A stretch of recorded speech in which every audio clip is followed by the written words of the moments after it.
Hello दोस्तों, स्वागत है आपका हमारी इस नई वीडियो में। आप देख रहे हैं आपका अपना यूट्यूब चैनल अप्रेंटिसशिप गाइड, जिसमें है ऑल अबाउट अप्रेंटिसशिप ट्रेनिंग।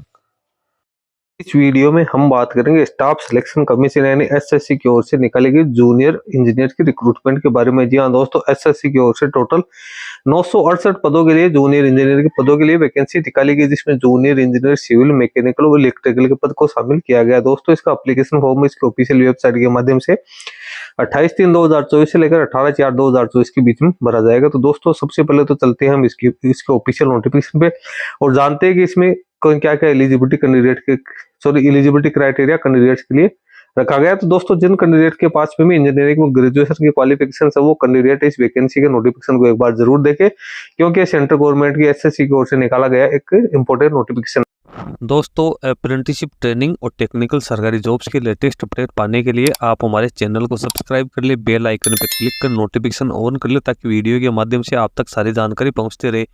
दोस्तों, आप हमारे टेलीग्राम चैनल और व्हाट्सएप ग्रुप को भी ज्वाइन कर ले, जिसका लिंक हमारे वीडियो के डिस्क्रिप्शन बॉक्स में अवेलेबल है, जिस पे मैं लगातार आपको अपडेट करता रहता हूं। दोस्तों, यदि आप बैंकिंग या फाइनेंशियल सेक्टर से जुड़ी रिक्रूटमेंट की लेटेस्ट अपडेट और जानकारी प्राप्त करना चाहते हैं, तो आप हमारे another YouTube channel banking jobs guide को सब्सक्राइब कर ले, जिसका लिंक हमारे वीडियो के डिस्क्रिप्शन बॉक्स में अवेलेबल है, जिस पे मैं लगातार बैंकिंग सेक्टर और फाइनेंशियल सेक्टर के द्वारा जो भी वैकेंसी निकाल जाती है, उससे संबंधित वीडियो अपलोड करता रहता हूँ। दोस्तों, ये नोटिफिकेशन आप देख रहे हो 28/3/2024 को एसएससी की ऑफिशियल वेबसाइट पे पब्लिश हुआ था। इसकी ऑफिशियल वेबसाइट है ssc.gov.in। गवर्नमेंट ऑफ इंडिया का एक उपक्रम है। ये नोटिस नंबर आप यहाँ पे देख सकते हो। Junior engineer civil, mechanical, electrical examination 2024 online application form भरने की डेट है 28/3/2024 से लेकर 18/4/2024 तक। ये लास्ट डेट है वो 18/4/2024 है, और जो ऑनलाइन फी का पेमेंट करने की जो लास्ट डेट है वो 19/4/2024 को 23 बजे तक रखी गई है। उसके बाद जो विंडो है एप्लीकेशन फॉर्म में आप करेक्शन करने की या ऑनलाइन पेमेंट में करेक्शन करने की, तो 22/4/2024 से 23/4/2024 तक आपकी यदि कोई त्रुटि रही तो आप उसको चेंजेस कर सकते हो। जो फर्स्ट पेपर होगा जो कि कंप्यूटर बेस्ड एग्जामिनेशन होगा, वो 6/4/2024 से 6/6/2024 को हो सकता है। जो सेकंड जो पेपर होगा वो भी ऑनलाइन कंप्यूटर बेस्ड टेस्ट होगा, जो कि जिसकी डेटा आपको बाद में इंटीमेट कर दी जाएगी। यहाँ पे टोल फ्री हेल्पलाइन नंबर यहाँ पे देखिए। अब जिन इन कैंडिडेट को जूनियर इंजीनियर के पदों के लिए सिलेक्ट किया जाएगा, जिसमें सिविल, मैकेनिकल, इलेक्ट्रिकल है, जो कि गवर्नमेंट ऑफ इंडिया के जो ऑर्गेनाइजेशन ऑफिस है उसमें अपॉइंट किया जाएगा। इनकी जो पोस्ट है वो ग्रुप बी में आएगी, नॉन गजेटेड नॉन मिनिस्ट्री में। लेवल 6 में जिनको 35,400 से लेकर 1,12,400 रुपए यहाँ पे दिए जाएंगे, और जो 7 पे कमीशन की लेवल 6 में इनको अपॉइंट किया जाएगा। अब डिटेल्स ऑफ पोस्ट और एजुकेशन क्वालिफिकेशन की बात करें तो बॉर्डर ऑर्गेनाइजेशन में जूनियर इंजीनियर सिविल की सिविल के लिए कैंडिडेट के पास सिविल इंजीनियरिंग की डिग्री होनी जरूरी है। इसके साथ ही कैंडिडेट के पास में यहाँ पे आप देख सकते हो कि 2 साल का एक्सपीरियंस होना जरूरी है, या कैंडिडेट के पास में 3 साल का सिविल इंजीनियरिंग में डिप्लोमा होना जरूरी है। एज लिमिट है 30 वर्ष रखी गई है। फिर इलेक्ट्रिकल और मैकेनिकल की बात हो तो कैंडिडेट के पास इलेक्ट्रिकल या मैकेनिकल में डिग्री होनी जरूरी है, कैंडिडेट के पास डिप्लोमा होना जरूरी। इसमें भी 2 साल का एक्सपीरियंस रिक्वायर्ड किया गया है। फिर Brahmaputra board ministry of Jal शक्ति की बात करें तो जूनियर इंजीनियर सिविल के लिए 3 साल का सिविल इंजीनियरिंग में डिप्लोमा मांगा गया है।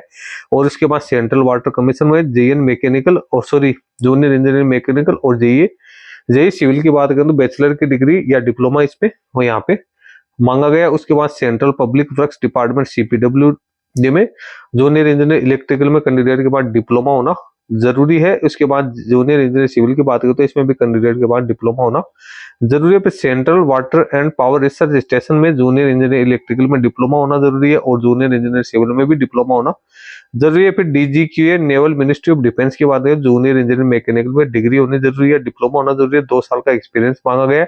यहाँ पे कई वैकेंसीज है, कई जो ऑफिसेज है या ऑर्गेनाइजेशन जिसमें एक्सपीरियंस रिक्वायर्ड किया गया, कई में यहाँ पे नहीं किया गया, वो आप इसके नोटिफिकेशन से चेक कर सकते हो। उसके बाद जूनियर इंजीनियर इलेक्ट्रिकल की बात करें तो इसमें कैंडिडेट के बाद 3 रेगुलर डिग्री या 3 साल का डिप्लोमा होना जरूरी है, 2 साल का एक्सपीरियंस है रेस्पेक्टिव फील्ड में होना जरूरी है। फिर फरका barrage project ministry of Jal शक्ति, इसमें जूनियर इंजीनियर इलेक्ट्रिकल में डिप्लोमा होना जरूरी है, और फरका barrage project ministry of Jal Shakti में जूनियर इंजीनियर सिविल में डिप्लोमा होना जरूरी है। मिनिस्ट्री इंजीनियर सर्विसेज MES के बात करें तो जूनियर इंजीनियर सिविल में डिग्री या डिप्लोमा 2 साल का एक्सपीरियंस मांगा गया। जूनियर इंजीनियर इलेक्ट्रिकल मैकेनिकल की बात करें तो इसमें डिग्री डिप्लोमा के साथ साथ 2 साल का एक्सपीरियंस मांगा गया। फिर नेशनल टेक्निकल रिसर्च और ऑर्गेनाइजेशन NTRO की बात करें तो इसमें जूनियर इंजीनियर सिविल के लिए 5 में डिप्लोमा होना जरूरी। अपर एज लिमिट है वो सभी में 30 वर्ष यहाँ पे रखी गई है। जिन पदों के लिए यहाँ पे एक्सपीरियंस मांगा गया तो कैंडिडेट के पास में यहाँ पे एक्सपीरियंस होना जरूरी है। इसमें इंटर्नशिप या ट्रेनिंग या रिसर्च एक्सपीरियंस है वो आपके यहाँ पे काउंट नहीं किया जाएगा, यानी कैंडिडेट के क्वालिफिकेशन है जो डिप्लोमा या डिग्री की वो प्राप्त करने के बाद कैंडिडेट के पास 2 साल का एक्सपीरियंस होना जरूरी है, तभी कैंडिडेट का ये वैलिड माना जाएगा। जो भी सिलेक्टेड कैंडिडेट है उनको डॉक्यूमेंट वेरिफिकेशन के लिए बुलाया जाएगा। यूजी डिपार्टमेंट है जिसमें आपका सिलेक्शन हुआ है तो वहाँ पे कैंडिडेट के अपने जो ऑल सेमेस्टर के मार्कशीट, जो प्रोविजनल सर्टिफिकेट्स और जो ओरिजिनल डॉक्यूमेंट्स वो वहाँ पेश करने जरूरी। अब नंबर ऑफ वैकेंसीज के यहाँ पे आप देख सकते हो बॉर्डर रोड ऑर्गेनाइजेशन जिसमें only male candidate application form submit कर सकते हैं। उसमें 438 पदों के लिए वैकेंसी निकाली गई है, SC ST OBC की और अनरिजर्व की आप यहाँ पे चेक कर सकते हैं। फिर बॉर्डर और road organisation for male candidate जिसमें जूनियर इंजीनियर इलेक्ट्रिकल और मैकेनिकल की 37 vacancy. Brahmaputra board ministry of Jal Shakti में जेई सिविल की 2 वैकेंसी है। Central water commission JE mechanical की 12 वैकेंसी है। सेंट्रल वाटर कमीशन में 120 वैकेंसी है जूनियर इंजीनियर सिविल की। उसके बाद है central public works junior engineer electrical की 121 वैकेंसी है। Central public works department junior engineer civil की 217 वैकेंसी है। Central water power research station में जूनियर इंजीनियर इलेक्ट्रिकल की 2 वैकेंसी है। Central water power research station junior engineer civil की 3 vacancy है। DGQA naval ministry of defence में junior engineer mechanical की 3 vacancy है। DGQA naval ministry of defence में junior engineer की 3 वैकेंसी है। फरका barrage project ministry of Jal Shakti में यहाँ पे जूनियर इंजीनियर इलेक्ट्रिकल की 2 वैकेंसी है। फरका barrage project ministry of Jal Shakti में जूनियर इंजीनियर सिविल की 2 वैकेंसी निकाले। Ministry of engineering MES junior engineer vacancies to be intimated in due of course. उसके बाद है नीचे बात करें national technical research organisation NTRO में यहाँ पे 4 वैकेंसी निकाली गई है। वैकेंसी अभी टेंटेटिव निकाली गई जिसमें आगे चेंजेस भी किया जा सकता है। उसके बाद आगे अपन चलते हैं तो यहाँ पे कुछ इंपॉर्टेंट नोट्स दिए हैं जिसमें आप देख सकते हो कि जो BRO के में जो कैंडिडेट अप्लाई करेंगे वो मेल कैंडिडेट ही हो सकते हैं, फीमेल कैंडिडेट इसमें एप्लीकेशन फॉर्म नहीं भर सकते। नेशनलिटी या सिटीजनशिप की बात करें तो ऑल इंडिया के कैंडिडेट है इसमें एप्लीकेशन फॉर्म सबमिट कर सकते हैं। एज लिमिट की अपने यहाँ पे तो यहाँ पे एज पर जो रूल्स है गवर्नमेंट के SC ST को 5 साल को, OBC के 3 साल की, फिजिकल डिसेबल पर्सन को 10 साल की, OBC फिजिकल डिसेबल पर्सन को 13 साल की, physical disable person SC ST को 15 साल की। एक सर्विसमैन को बात करें तो 3 साल की छूट है यहाँ पे दी जाएगी सर्विस के बाद में। उसके बाद नीचे अपन चलते हैं तो एक सर्विसमैन की यहाँ पे एक्सप्लेनेशन है वो यहाँ पे दी गई है। उसके बाद डॉक्यूमेंट है उनके फॉर्मेट से यहाँ पे बताइए। नीचे अपन चलते हैं तो यहाँ पे और भी कई इंपॉर्टेंट इंस्ट्रक्शंस है जो कैंडिडेट के लिए दिए गए। हाउ टू अप्लाई और एप्लीकेशन फी की बात करें तो कैंडिडेट को सबसे पहले तो ssc.gov.in की ऑफिशियल वेबसाइट पे जाके अपना 1 टाइम रजिस्ट्रेशन करना है। उसके बाद कैंडिडेट को एप्लीकेशन फॉर्म है वो सबमिट करने है जिसमें कैंडिडेट को सारी इन्फॉर्मेशन है जो रिक्वायर्ड फील्ड है उसमें फिलअप करनी है। जो यहाँ पे डायमेंशन दिया हुआ उसी के अकॉर्डिंग कैंडिडेट को अपने जो फॉर्मेट उसी फॉर्मेट में फोटो को स्कैन करनी है और जो डॉक्यूमेंट उनको स्कैन करना है। फी यहाँ पे 100 रुपए या नॉन रिफंडेबल रखी गई जो ऑनलाइन मोड में ही कैंडिडेट को यहाँ पे पेड करनी जरूरी है। उसके बाद 22/4/2024 से लेकर 23/4/2024 के बीच में जो फॉर्म करेक्शन से संबंधित जो विंडो ओपन होगी, यदि आपने कोई फी पेमेंट की सूचना गलत पेमेंट कर दी या फिर आपने कोई इसमें सूचना गलत फिलअप कर दिया, डॉक्यूमेंट गलत इंटर कर दिया, तो आप उसके लिए यहाँ पे चेंजेस कर सकते हो। यहाँ पे यूनिफॉर्म करेक्शन चार्ज 200 रुपए है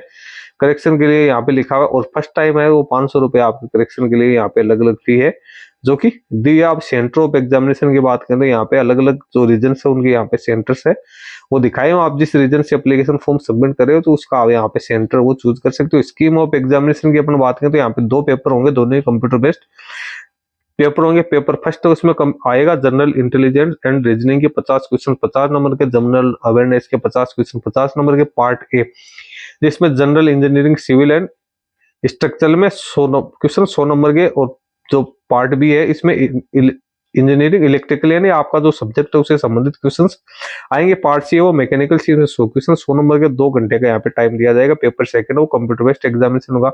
इसमें पार्ट फर्स्ट में या आपका जो आपका कंसर्न सब्जेक्ट है उसके 100 क्वेश्चन से 300 नंबर के आएंगे, यहाँ पे 2 घंटे का टाइम दिया जाएगा। इसके साथ ही यहाँ पे कैंडिडेट है उनको मल्टीपल चॉइस वाले ऑब्जेक्टिव टाइप के क्वेश्चन आएंगे जो कि हिंदी और इंग्लिश में यहाँ पे लैंग्वेज होंगे, और यहाँ पे नेगेटिव मार्किंग भी 0.25 यहाँ पे रखी गई। तो कैंडिडेट को यहाँ पे ये चीज चेक कर लेनी है कि उनका सिलेबस क्या है। यहाँ नीचे इंडिकेटिव सिलेबस दिया है कि जनरल इंटेलिजेंस रीजनिंग में क्या है, जनरल अवेयरनेस में क्या है, या नीचे जो दिया हुआ है वो आपका जो सब्जेक्ट है उससे रिलेटेड यहाँ पे डिटेल सिलेबस है वो दिया हुआ। तो कैंडिडेट डिटेल सिलेबस है, एक बार इसको जरूर चेक कर ले ताकि कैंडिडेट की यदि सिलेबस की जो डिटेल्स है वो क्लियर होती है मायने में, तो उसके बाद कैंडिडेट है उसकी तैयारी अच्छी तरीके से कर सकता है। उसके बाद नीचे अपन चलते हैं तो यहाँ पे कैंडिडेट को जब वो जाएगा ऑनलाइन एग्जामिनेशन या सीबीटी एग्जाम के लिए, तो वो एक वैलिड जो फोटो आइडेंटिटी है वो लेके जानी जरूरी है। डॉक्यूमेंट वेरिफिकेशन में कैंडिडेट को क्या क्या डॉक्यूमेंट लेके जाने हैं वो यहाँ पे जानकारी दी है। 10th का मार्कशीट है, education qualification, experience certificate, caste certificate है, फिजिकल डिसेबल पर्सन के लिए रिक्वायर्ड सर्टिफिकेट है, यहाँ पे एक सर्विसमैन की एनओसी सर्टिफिकेट जो भी गई काम करे। इसके अलावा अनदर जो डॉक्यूमेंट्स है वो यहाँ पे दिए हैं। फिर जॉब पोस्ट प्रेफरेंस है वो कैंडिडेट से यहाँ पे मांगा गएगा। मोड ऑफ सिलेक्शन की बात करें तो मिनिमम जो क्वालिफाइंग मार्क्स पेपर फर्स्ट और सेकंड में अनरिजर्व के लिए 30%, ओबीसी ईडब्ल्यूएस के लिए 25%, ऑल अदर कैटेगरी के लिए 20% मार्क्स रखेंगे। दोनों ही प्रकार के पेपर वो आप क्वालिफाई करने यहाँ पे जरूरी है दोस्तों। इसकी इंपॉर्टेंट अपडेट्स है सारी मैंने आप लोगों के साथ शेयर कर दी है। इसका लिंक मैं अपनी वीडियो के डिस्क्रिप्शन बॉक्स में डाल दूंगा, जहां से आप इसको डाउनलोड करके केयरफुली चेक कर सकते हो। इसके बारे में अदर कोई अपडेट आएगी तो मैं अपने यूट्यूब चैनल के माध्यम से आपको इंटीमेट करता रहूंगा। दोस्तों जो कैंडिडेट सारे एलिजिबल क्राइटेरिया कंप्लीट करते हो इसमें अपना एप्लीकेशन फॉर्म वो सबमिट कर सकते हैं। दोस्तों इस वीडियो में इतना ही। वीडियो अच्छा लगे लाइक शेयर करना, क्वेरी हो कमेंट करके बताना। धन्यवाद।